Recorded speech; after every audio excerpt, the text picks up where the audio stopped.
Sa ngalan ng kanyang pride, gaganti si Uvogin kay Kurapika na naghahanap ng hustisya sa pinuksang angkan niya ng kuruta. Sa laban na magaganap, sino sa kanila ang mananaig?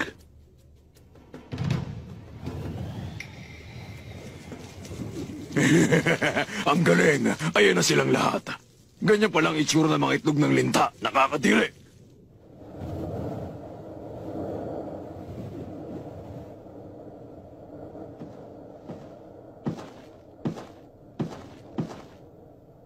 Pasensya na kung naghintay ka.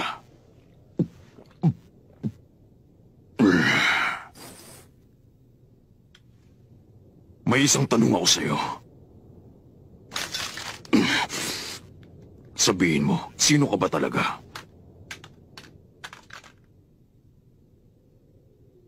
Hindi ka pangkaraniwang mandirigma ng Nen. Nararamdaman kong personal ang intensyon mo sa likod ng Nen mo. Bago ko masagot yung tanong mo, may kailangan muna akong malaman. Naalala mo pa lahat ng mga taong tinatay mo? Depende rin. Siyempre, mas naalala ko yung mga madaling tumatak sa isipan ko. Kung ganun, nandito ka para maghigante. Sino ba ang pinaghihigante mo? Ang mga kuruta. Hindi ko sila kilala. Maliit na tribo sa Luxo na kilala sa mga mata nilang nagliliyab. 5 taon nang nakakaraan nang salakayan niyo kami. Mata na nagliliyab? Ano yun? Pangalan ba yun ng kayamanan ninyo? Walang imaheng pumasok sa isip ko eh. Pero 5 taon ka mo? Siguradong kasama ako doon kung ganun. Gusto ko malaman, sa tuwing pumapas lang kayong inosenteng estranghero, sabihin mo, anong tumatakbo sa mga isip ninyo? Anong nararamdaman ninyo? Wala namang espesyal. Lapastangan!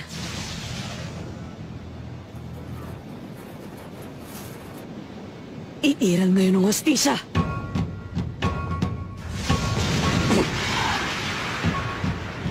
Ang mga ibang nakatulad mo ang dahilan kung bakit hindi ako nagsasawa sa ginagawa kong pagpaslang. Alam mo ba kung anong pinakagusto ko sa trabaho ko bilang spider? Yun ang ipagkait sa mga tulad mo. Ang hustisya ang hinahanap nila!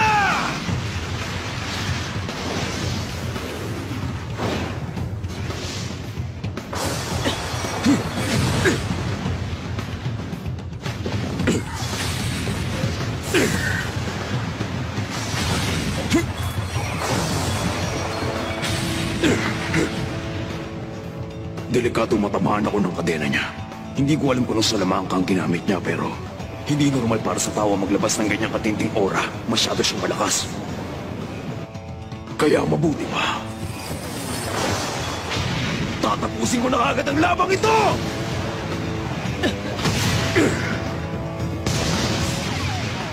Huli ka ngayon.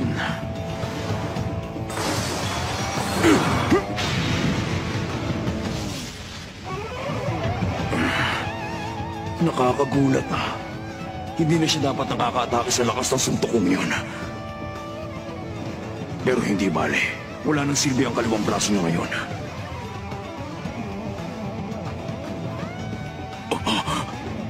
Bakit ganun? Walang epekto.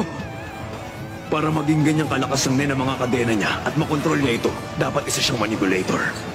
Maliban na lang kung conjurer siya at gawasan niya ng mga kadena niya. Hindi, mas marahil na manipulator siya. Pero walang dapat makasangga ng suntok ko ng ganon, kundi isang gumagamit ng Nen na may abilidad na enhancer. Ano ba talaga ang isang to? Yung suntok mong yun, yan na ba ang buong lakas mo?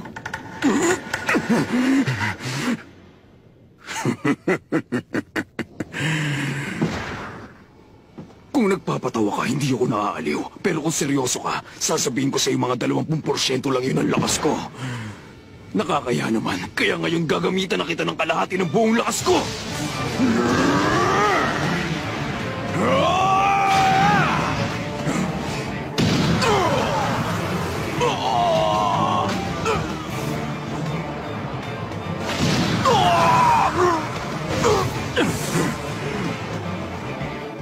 Humanda ka sa...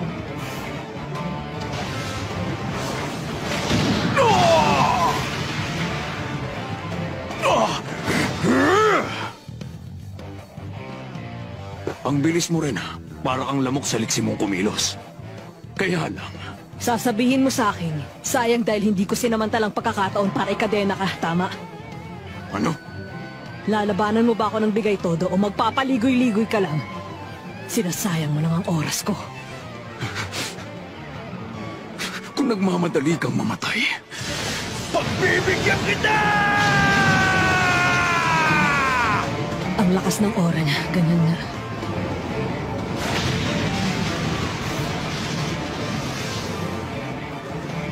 Isang smokescreen. Naglaho ang presensya niya. Gumagamit siya ng in.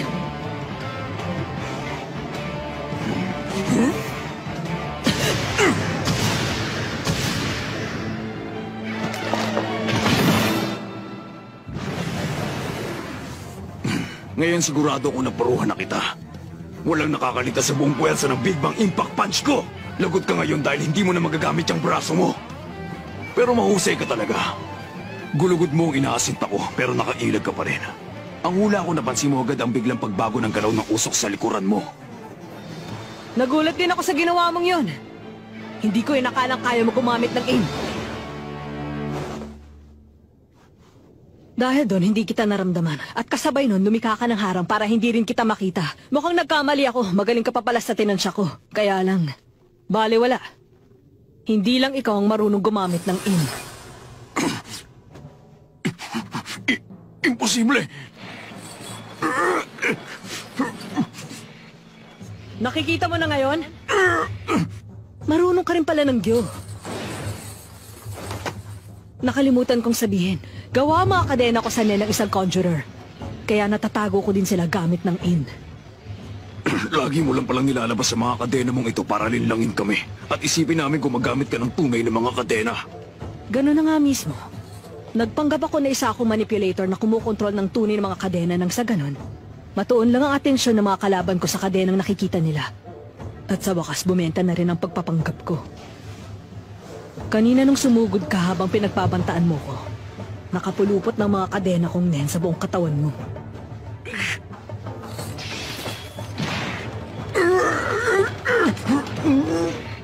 Nahuli na kita. Talo ka na. Imposible. Hindi maaari ito. Nakakadepensa siya tulad ng isang enhancer. At likas na conjurer lang ang makakagamit ng ganito kalakas sa mga kadenang ito. Maaari kayang nagawa niyang hubugin ng ganapan lahat ng abilidad na napapaload sa pagiging enhancer at conjurer. Pero hindi nangyayari yun. Kahit sino pa ang gumamit ng nin, nagiging dalubhasa lang sila sa isang uri ng abilidad. At yun ang likas na abilidad nila, malimit na makagamit sila ng iba bukod dun. Nakikita kong nahihirapan kang maunawaan ang nangyayari.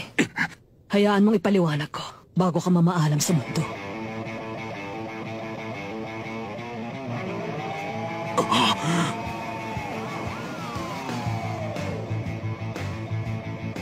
Ang mga matang yan, naalala ko na ang lahat ngayon. May isang tribong ganyan na mga mata sa gitna ng kung saan di kilalang lugar. Gustong-gustong makuha na pinuno mga mata nila. Naalala ko, malalakas din ang mga yon. Pero ang alam ko, inubos na namin silang lahat. May naiwan pa palang isa. Tingnan natin ngayon kung sino mas malakas sa laban. Ang galit mo o ang labis na pagnanasa kung durugin ka! Walang kasing sama.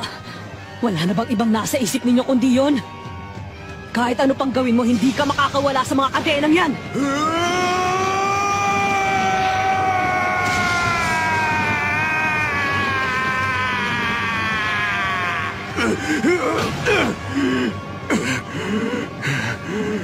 Hindi pwede. Bakit ayaw? Sa oras na magbago na ang kulay ng mga mata ko, lumilipat ang nen-type ko sa specialist. Ano ka mo? At kapag naging specialist na ako, nagiging master ako ng mga ability ng lahat ng ibang nen-type. Ito ang tunay na nen-power ko. Ang Emperor Time!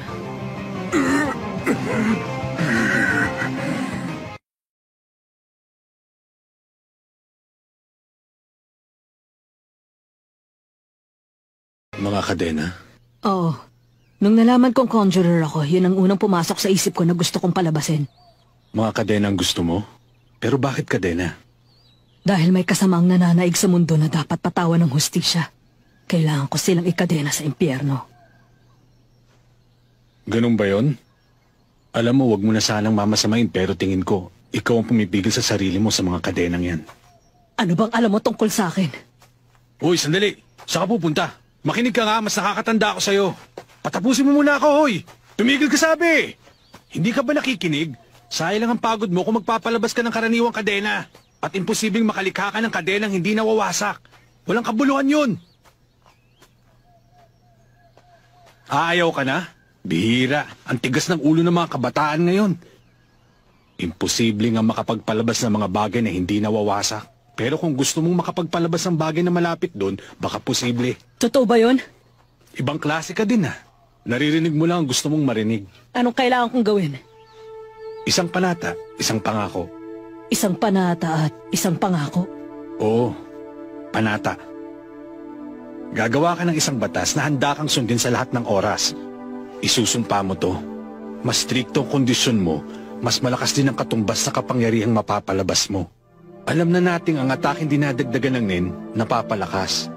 Pero ang NEN attack na dinadagdagan ng isang batas, nakakapagpalakas ng higit sa doble, triple, o di masukat na halaga. Mag-isip ka ng kondisyon na ipapatupad para sa kadena mo, isang batas na handa kang sundin. Pero bago yon, binabalaan kita. Kabaliktaran ito ng subok na paraan sa paggamit ng NEN. At labis na mapanganib gamitin. Kapag nilabag mo ang sarili mong batas, maaari itong magresulta sa pagkawala ng NEN mo. Tandaan mo yon. Iisa lang ang hangad ko. Ang bawi ng mga mata ng tribo ko. At gapiin ang mga spider. Ang gusto ko, mga kadenang hindi kayang buwagin ng sino mang miyembro ng Phantom Gang. Mga spider lang ang magiging target ko. Ang batas ng kadena mo, gagamitin mo lang ito sa mga spider. Pero medyo mahina yata yun. Hindi pa ako tapos. Dahil panimula pa lang ng kondisyon ko ang paggamit ng mga kadena ko sa mga spider lang at wala nang iba. Kung ganun, ano ang kondisyon mo?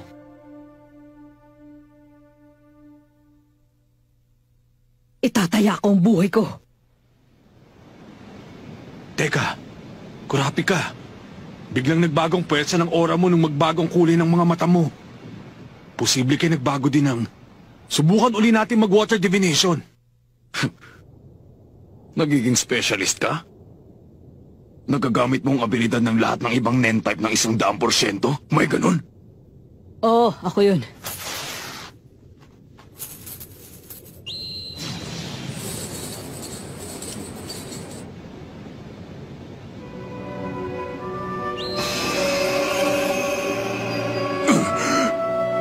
Nakakagamit ako ng pinabilis na pagpapagaling ng isang enhancer. Sigurado akong dinuro ko ng braso lang yun. Pero ngayon, parang wala akong ginawa. Maraming dahilan at ikaw ang napili ko para maging una kong target. Naalala mo, nung nilabanan mo yung Mafia at Shadow Beasts? Sa buong laban mo, hindi nakialam ang ibang kasamaan mong spiders. Nakita ko na ang diskarte mo'y lumaban ng mag-isa. At malaki ang tiwala nila na lakas mong mananaig. Isang laban na one-on-one, yun din ang tipong gusto ko. Doon pa lang, alam kong nahanap ko ng target ko. Isang enhancer na malakas ang kapangyarihan sa offense at defense at buong buo ang tiwala sa sarili niyang enhancer abilities. Dahil doon, nasabi kong nasa iyo lahat ng hinahanap ko para sa magiging una kong target. Pagkatapos nito, malalaman ko kung gaano ka-epektibo ang chain jail ko sa ibang mga miyembro ng Phantom Gang. Kung may mga kahinaan itong kailangan kong ayusin bago ko sila isunod. Sa pilitang nilalagay ng chain jail ko sa Zetsu ang sino mang miyembro ng Phantom Gang na nabitag dito. Sa madaling salita, paralisado na ngayon ang NEN mo. Kaya pala, kanina ko ba hindi maipalabas ang aura ko? Pinipigilan ng Zetsu ang pagpapalabas ng aura. Ibig sabihin, wala kang ibang pagpipilian gawin ngayon kundi subukan makawala sa mga kadena ko gamit lamang ng purong pisikal na lakas mo. Kung hindi makakawala sa mga kadena ko ang naturingang pinakamalakas na miyembro ng Phantom Gang, sigurado nang walang pag-asang makawala sa chain jail ko ang iba mo pang mga kagrupo. Ang puwersang pagpigil ng aura ko, hindi maganda to. Kapag walang aura, wala ring NEN. Kung totoo ang kinulong niya ang aura ko, hindi ko talaga magagamit ang kapangyarihan ko. Para makalikha siya ng ganitong klaseng teknik. Nagkamali ako sa pagmaliit sa isang to!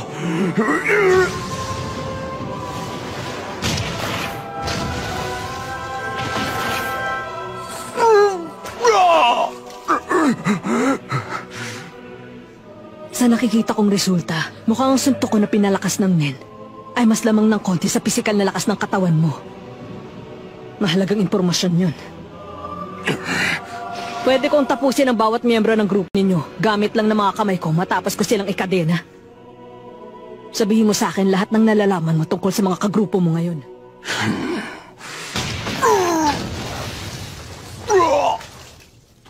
Nasaan ang ibang spiders? Mamatay ka na.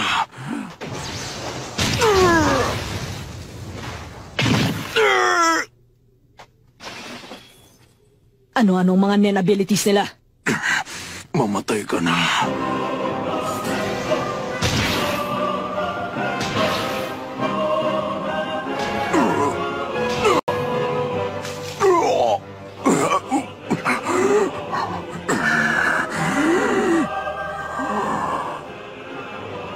Nasusuka na ako sa'yo. Ang pakiramdam na naiiwan sa kamay ko. Ang nakakarinding tunog ng bawat pagtama. Ang amoy ng dugo. Bumabaliktad ang sikmura ko sa sobrang pagkasuya. Paano niya nagagawa ang ganitong bagay na gano'n na lang nang walang iniisip? Nang walang nararamdaman? Sumagot ka!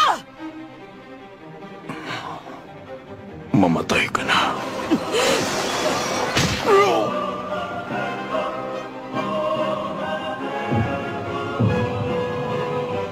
Bibigyan kita ng huling pagkakataon. May nakatutok na patalim sa puso mo. Ang kondisyon ko ang tanging pumipigil dito. Kapag hindi ka tumupad sa kondisyon na yon, matatanggal ang kadenang pumipigil doon at agad natutusok ang patalim sa puso mo. Makinig ka ng mabuti. Ang kondisyon ko ay dapat sagutin mo ng tapat ang itatanong ko sa'yo. Kapag ginawa mo yan, hahayaan kitang mabuhay ng mas matagal. Nasaan ang kasamahan mong mga spider? Sagutin mo yan ang mag-isa.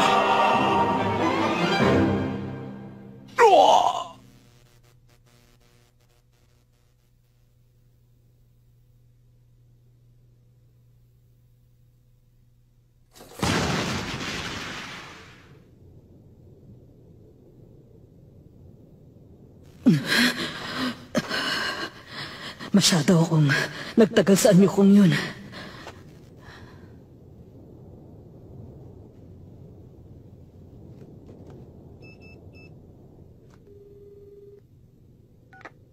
Ako ito. Kurapika, ano nangyari sa'yo? Bigla kang nawala, hindi ka nagsabi. Ayos ka lang ba? Oo. Mabuti naman. Kamusta naman ang lagay niyo dyan? Okay na si boss. Natutulog siya sa kwarto niya. At saka, nagbagong lagay ng panahon sa pinanggagalingan niya kaya matatagalan pa raw si Mr. Nostrad ng dating. Ganun ba? Sige.